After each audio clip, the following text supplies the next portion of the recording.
자, 그래서 오늘의 주제는 이제 회복과 수면으로 되어 있고요. 이제 신경 응용 파트에서 신경이 어떻게 손상을 입었을 때 회복되는지 이게 첫 번째 주제고, 그 다음에 두 번째로 우리가 수면을 하는 것이 왜 중요하고 왜 의미가 있는지 이것에 대해서 살펴본다고 생각을 해주시면 되겠습니다. 발표 주제 혹시 읽어보고 오셨으면 아시겠지만 오늘 5명이 전부 다 수면 주제예요. 그렇기 때문에 저는 회복에 조금 더 집중해서 이야기를 하겠습니다. 자, 일단 하나만 가볍게 복습을 하고 들어갈게요. 신경계는 크게 두 가지 종류의 세포로 나눴었죠. 하나가 신경세포, 진짜 인풋 받고 프로세스하고 아웃풋 전달하는 요 신경세포가 있었었고, 그 다음에 이제 이 신경세포를, 이 메인 정보의 전달의 흐름을 도와주는 신경교세포라고 하는 친구들이 있었죠. 그래서 이 신경교세포는 종류가 좀 다양하고, 뉴런이 딱 한 종류인 거에 비해서 종류가 좀 다양하고, 또 얘네가 CNS에 분포하냐, PNS에 분포하냐라고 해서 같은 기능을 하더라도 다른 이름으로 나누어서 부른다라고 말씀을 드렸었습니다. 그래서 CNS부터 한번 살펴보자면, 저기 에스트로사이트, 우리가 흔히 성상세포, 별 모양 세포라고 부르는 저 세포가 이제 구조적인 세포에 대한 지지를 담당하고 있고, 그다음에 올리고덴드로사이트, 뭔가 이름부터 살짝 그 리피드가 있을 것 같은 느낌이 좀 들죠. 제가 이제 신경을 인슐레이션, 감싸고 이제 마이엘리네이션, 그 전도, 도약 전도 시키는 그런 역할을 한다. 그 다음에 이제 마이크로글라이아가 이제 신경계 안에 있는 그 면역세포였죠. 그래서 면역적인 방어 기능을 담당하고, 그다음에 에펜다이머 셀, 저게 이제 그 우리 뇌 속에 뇌척수액을 분비하는 CSF가 뇌척수액이죠. 이제 이 정도는 알고 있었으면 좋겠습니다. 세레브로 스파이널 플루이드, 뇌척수액이에요, 말 그대로. 쟤를 생산시키고 순환시키는 역할을 한다. 그래서 CNS에서는 저렇게 네 가지 종류의 신경교세포들이 자리를 잡고 있고요. 그 다음에 이제 PNS로 넘어가 보면 여기도 두 종류가 있습니다. 일단 구조적 지지를 담당하고 있는 애를 우리가 세틀라이트 셀이라고 부르고요. 그 다음에 PNS에서도 어쨌든 도약전도 요거는 필요하기 때문에 그래서 얘를 이제 슈완셀, 슈반셀 도거라서 슈반셀이라고 부릅니다. 이렇게 여섯 가지 종류의 세포들이 지지를 하고 있다. 왜 회복과 수면에서 갑자기 이 이야기를 하느냐? 사실 그냥 개념을 이렇게 잡으시면 편한데 기본적으로 신경계가 손상됐다는 거는 뉴런이 끊어지던가 손상을 입었다던가 어쨌든 재작동을 안 한다는 거잖아요. 그러면 뉴런 주변에 있는 애들이 이 뉴런을 다시 살리든가 아니면 없애든가 해줘야겠죠. 그렇기 때문에 교세포를 먼저 알아봤다 생각해 주시면 되겠습니다. 자, 그럼 이제 본격적으로 회복 내용으로 들어가서 먼저 말초 신경계가 어떻게 회복되는지를 한번 살펴볼게요.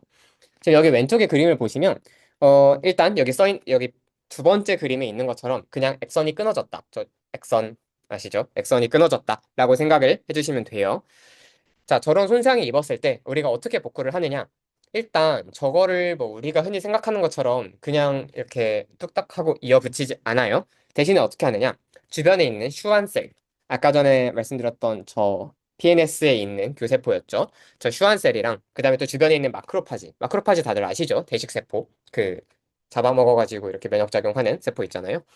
걔네들이 요 신경에서 손상된 부분들을 싹 다 파고사이토시스 먹어가지고 저런 삼식작용으로 다 제거를 해버립니다. 그냥 싹 다 날려요, 일단. 그러니까 이어붙이는 게 아니라 이미 저 뒷부분은 다 손상이 진행된 부분이기 때문에 그냥 없애버립니다. 자, 그렇다고 만약에 우리가 뭐 예를 들어서 다리에 근육이 하나 있는데 저 근육을 지배하고 있던 신경이 끊어졌어요. 그럼 그 근육 그냥 평생 안 쓰고 그냥 말 수 없잖아요. 다시 붙여야 될 거잖아요. 그래서 어떻게 하느냐? 일단 저 근육 쪽에서도 야, 신경 끊어졌다. 지금 다시 살리자라고 신호를 보냅니다. 그 다음에 신경에 끊어진 저쪽 그 셀바디 근처에 있던 슈완세포 쪽에서도 계속 신호를 보냅니다. 이 신호를 보낸다는 게 추상적인 표현이 아니라 진짜로 뉴로트로픽 팩터, 우리가 흔히 NF라고 부르는 저런 물질들을 통해서 이렇게 신경을 다시 재생을 시키기 시작합니다. 뭐뭐 NF로 끝나는 물질들이 몇 개가 있거든요. 뭐 BDNF도 있고 그런 애들이 다 저 뉴로트로픽 팩터라고 생각을 해주시면 돼요. 그러면 이제 양쪽에서 신호가 오고 있으니까 이쪽 방향으로 이렇게 쭉 살리면 되겠구나 하면서 어떤 길이 하나가 추상적으로 만들어집니다. 그러면 무슨 일이 일어나느냐? 아까 액선이 끊겼었잖아요. 저 끊긴 끝쪽에서 그로스콘이라고 하는 진짜 말 그대로 성장 깔때기가 나와서 저쪽 방향으로 조금씩 조금씩 다시 액선을 성장을 시키기 시작합니다. 무슨 말인지 알겠죠? 세포가 여기 있어요. 타겟기관이 여기 있어요. 만약에 이렇게 쭉 연결이 되어 있었는데 얘가 딱 끊겼다. 그럼 이쪽에서부터 양쪽의 신호를 따라서 만들어진 어떤 길이 있을 거잖아요. 이 길로 신호 액선을 다시 성장을 시킨다. 이 이야기입니다. 자, 그러면 계속 성장하다 보면 언젠가는 표적 기관에 닿겠죠. 참고로 대충 회복 속도는 하루에 1mm 정도 된다라고 하더라고요. 하루에 1에서 3mm 정도 된다고 해요. 사실 신경과 근육 사이 거리가 막 그렇게 대단히 먼 건 아니니까. 생각보다 금방 회복이 될 수도 있겠다라는 걸 알 수가 있죠. 자, 그렇게 표적 기관까지만 딱 도달을 했다. 그러면 이제 이 신경이 다시 여기다가 정션을 만듭니다. 그러면 다시 이 근육에다가 지배를 내리기 시작할 수 있는 거죠. 물론 손상을 한번 입었다가 회복된 상태이기 때문에 근육이 완전히 100% 재기능을 하지는 않습니다. 그렇지만 계속 사용을 하다 보면 점점점 신경 연접이 강화가 되면서 다시 거의 옛날의 기능 수준으로 돌아오게 된다. 요게 말초신경계에서의 신경계 회복의 기본이라고 생각을 해주시면 되겠습니다. 자, 그래서 왼쪽 위에 있는 그림 보시면 저게 제가 아까 말씀드린 그로스콘입니다. 지금 셀바디가 있고 액선이 쭉 있는데 맨 끝에 저렇게 액틴, 저거 신경세포 지지해주는 물질이죠. 쟤네들이 쭈쭈쭈 나와가지고 이렇게 그로스콘을 쫙 뻗쳐요. 그럼 그 길을 따라서 계속 저렇게 액선이 성장해 나간다 라고 생각을 해주시면 될 것 같고요. 실제로 그 아래에 있는 그림 보시면 그게 지금 40분 동안 어떤 식으로 일어나는지를 전자현미경으로 보실 수가 있어요. 상대적으로 위치가 더 앞쪽으로 성장을 하면서 액선이 길어진 거를 시각적으로 볼 수가 있죠. 자, 근데 이게 일어나려면 전제 조건이 있어야 돼요. 표적 기관이 살아 있어야 돼요.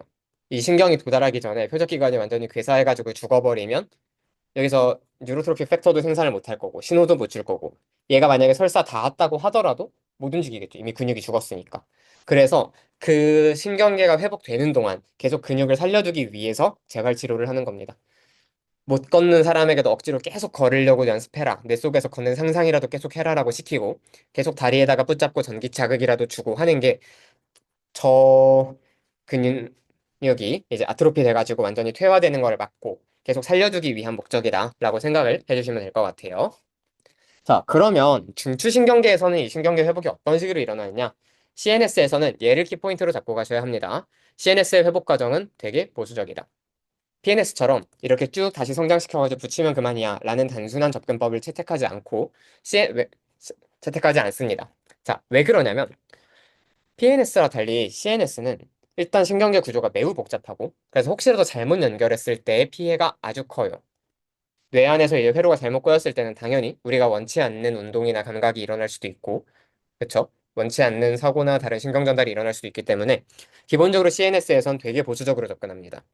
굳이 저걸 재생시켰다가 혹시 잘못된 곳에다 연결하거나 우리가 원하지 않는 사이드 이펙트가 일어나면 그게 훨씬 더 큰 사고다. 그래서 CNS에서는 일단 그냥 그 뉴런은 포기합니다. 죽은 뉴런은 그냥 버려요. 보통 이제 우리가 뇌 출혈 같은 걸로 인해서 뇌가 손상을 받으면 그 부분은 회복이 잘 안 된다고 하는 게 이런 이유라고 생각을 해주시면 돼요. 그래서 일단은 신경세포를 없애야겠죠. 그래서 어떻게 하냐면 레트로그레이드 디제너레이션이라고 되어 있는데 만약에 저기 액선이 끊겼다. 그러면 그냥 저 뒷부분을 그냥 깔끔하게 없애버리는 게 아니라 일단 거의 끊겼다는 신호가 세포체로 돌아갑니다. 그러면 이제 세포체는 판단을 해요. 내가 그냥 죽을까? 아니면 살아만 있을까? 이걸 고민을 해요. 뭐 둘 중에 하나를 결정을 하겠죠. 죽겠다고 하면 아포톱시스, 세포 사멸로, 자멸로 들어가는 거죠. 그러면 그냥 자기 안에 있던 거 다 베지클에 담아가지고 이렇게 똥똥똥똥 뭉치면서 분해가 되어버리겠죠. 그리고 살기로 하면 이제 그냥 생존을 선택하는 거고. 근데 뭘 선택하든 상관없어요. 어차피 이 뉴런은 기능적으로 CNS에서는 회복이 사실상 안 됩니다. 대신에 어떻게 하느냐? 아까 전에 CNS에서는 되게 보수적인 접근을 선택한다라고 말씀을 드렸어요.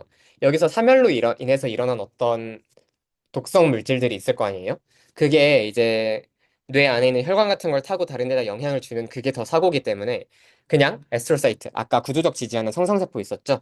저놈이 저 주변을 그냥 가득 감싸가지고 글라이어 스칼, 그러니까 말 그대로 교세포로 만들어진 어떤 딱지를 만들어 버립니다. 그래서 저 주변에 있는 물질들이 퍼지지 않게 물리적으로 장벽을 쳐버려요.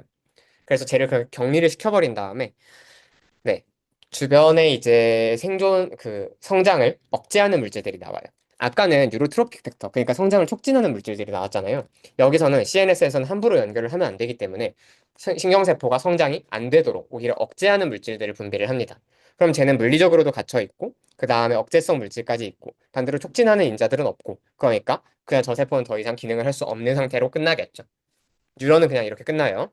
근데 그렇다고 마찬가지로 아까 말씀드린 것처럼 그냥 뇌 안 쓰고 끝 이렇게 해버릴 수 없잖아요. 그렇기 때문에 이제 중추신경계에서도 어떤 회복 작용을 합니다. 다만 아까 PNS에서 봤던 것처럼 뉴런 단위의 회복이 아니라 여기서는 시스템 단위, 신경계 단위의 회복이 일어난다 생각을 해주시면 될 것 같아요. 자, 그래서 어떤 전략들을 취하냐? 왼쪽에 있는 그림 두 개가 제일 대표적인데 여기 리라우팅이라고 되어 있죠? 길 다시 잇기라는 뜻이잖아요. 만약에 여기 가운데 있는 파란 선이 제 1 경로였고, 그 다음에 걔를 보조해주는 두 가지 신경 경로가 있었던 상황이에요. 근데 1번 경로가 갑자기 죽어버렸어. 그러면 2번 경로를 지금부터 제일 메인 경로로 쓰기 시작한다. 이렇게. 그러려면 저 오른쪽에 있는 새로운 2번 경로를 훨씬 더 강화를 시켜줘야겠죠. 그래서 시냅스를 더더더 강화시켜가지고 제가 거의 1번 경로에 준하는 역할을 할 수 있게 강화를 시킵니다. 이렇게 대체 경로를 선택하는 게 리라우팅이라고 하는 거고요. 그 다음에 이제 스프라우팅, 가지치기라고 하면 되죠. 이제 원래 A가 1번을 지배하고 있었고 B가 2번을 지배하고 있었는데 갑자기 A가 죽어버렸어요. 그렇다고 1번을 포기할 수는 없으니까 B가 1, 2번 다 지배해라. 이렇게 가지를 쳐버리는 거예요. 하나의 신경세포 안에서 시냅스 안에서 가지를 뻗음으로써 그렇게 시냅스 범위를 확장시키는 것을 스프라우팅이라고 합니다. 이렇게 신경계 내의 구조를 새로운 신경세포를 만들거나 성장시키지 않으면서 저렇게 구조를 다시 바꿔가지고 신경계를 회복시키는 과정을 우리가 그 유명한 신경가소성, 뉴로플라스티시티라고 불러요.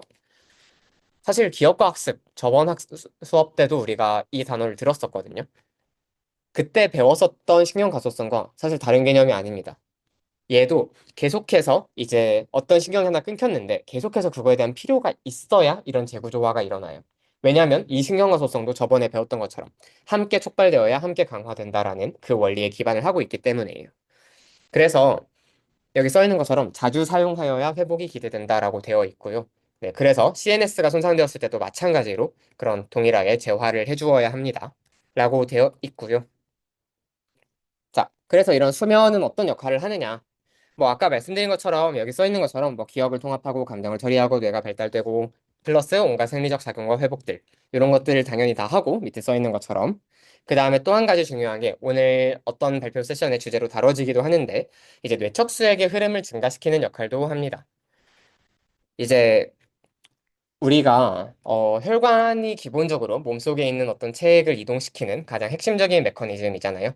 근데 그 체액에서 이제 오바돼서 이렇게 피부 조직 사이로 새어나온 것들을 우리가 간질액, ISF, Interstitial Fluid라고 부르죠.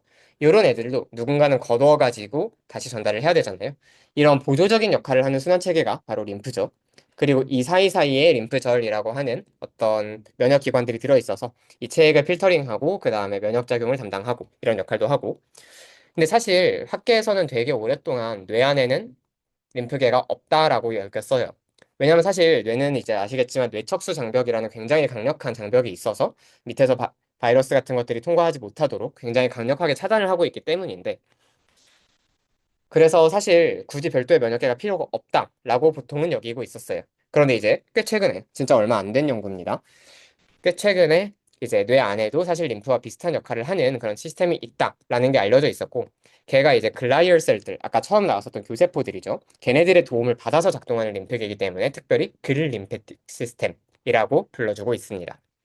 그래서 이 글림페틱 시스템이 무슨 역할을 하냐? 아까 처음 봤었던 뇌척수액, 그 다음에 이렇게 조직 사이로 새어나온 간질액들, ISF들을 서로 이렇게 빼내서 순환시켜주는 역할을 하는데, 수면 중에 이 글림페틱 시스템이 훨씬 더 활성화가 되어서 이 흐름이 더 강력하고 자연스럽게 일어나게 됩니다.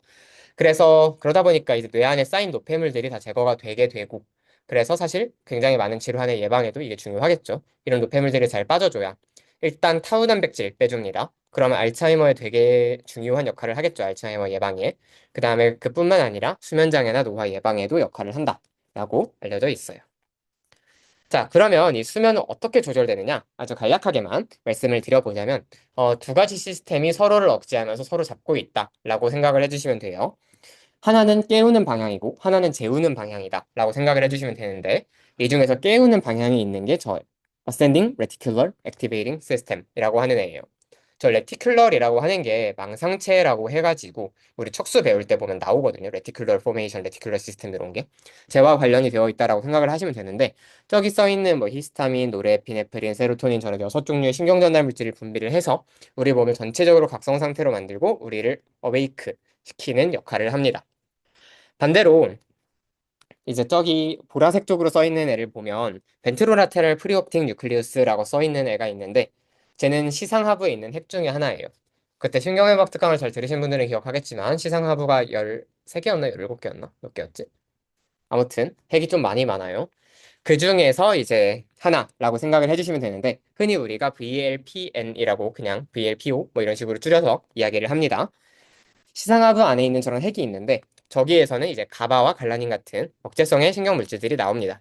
그래서 얘네 둘이 기본적으로 여기 오른쪽에 있는 그림처럼 서로를 억제하는 방향으로 누르고 있어요.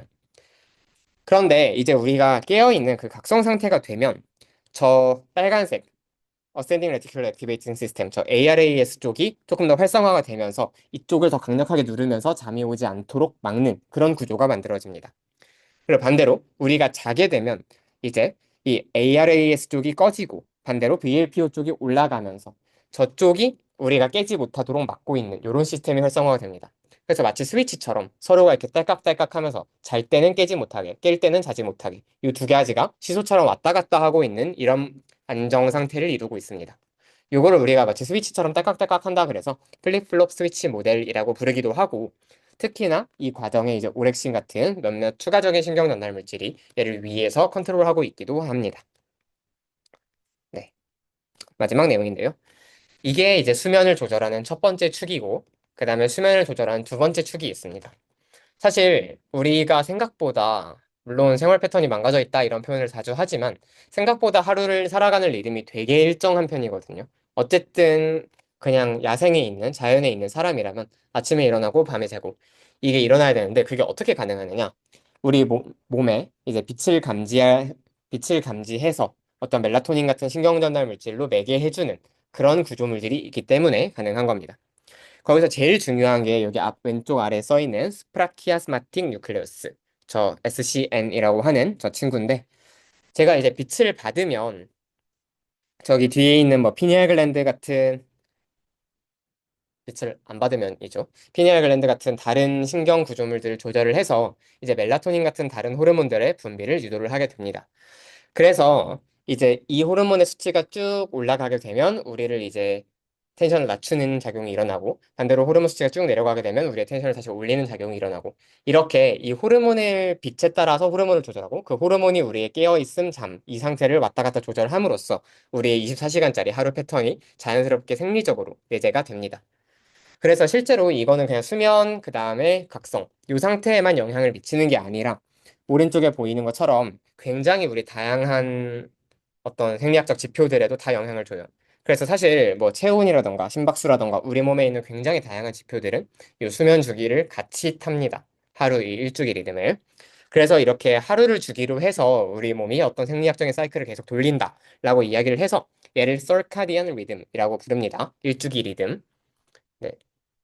썰크 하면 한 바퀴라는 뜻이고 디아 하면 하루죠. 그래서 하루를 돌아가면서 만들어지는 리듬이다 라고 생각해 주시면 될 것 같아요. 네, 그렇습니다. 그래서 실제로 그 질환 같은 거 보면 모든 질환은 다 몇 시에 유난히 많이 발병한다가 있어요. 되게 재밌게도. 예를 들어서 뭐 뇌졸중은 오전 9시에 가장 많이 빈발하고 뭐 이런 식으로 다 질환마다 이 시스템의 조건이 다 다르기 때문에 저 일주기 리듬에 따라서도 주의해야 될 시간이 많습니다. 그래서 뭐 특정한 질환은 괜히 몇 시에 자꾸 잘 생기더라 하는 게 사실 괜히가 아니라 이런 영향이 있었다라고 생각을 해주시면 되겠죠. 그래서 이제 우리의 수면을 컨트롤할 때는 기본적으로 요 ARAS, VS, 저 VLPO 쟤네 둘이 왔다 갔다 하고 있는 저 스위치 모델, 그 다음에 요 빛에 따라서 호르몬의 주기가 만들어지면서 저렇게 하루를 주기로 돌아가는 설카디안 리듬, 이렇게 두 가지가 우리의 하루를 만드는데 가장 중요한 역할을 하고요. 얘네 둘을 이제 합쳐서 보통 설명을 하죠. 수면 주기를.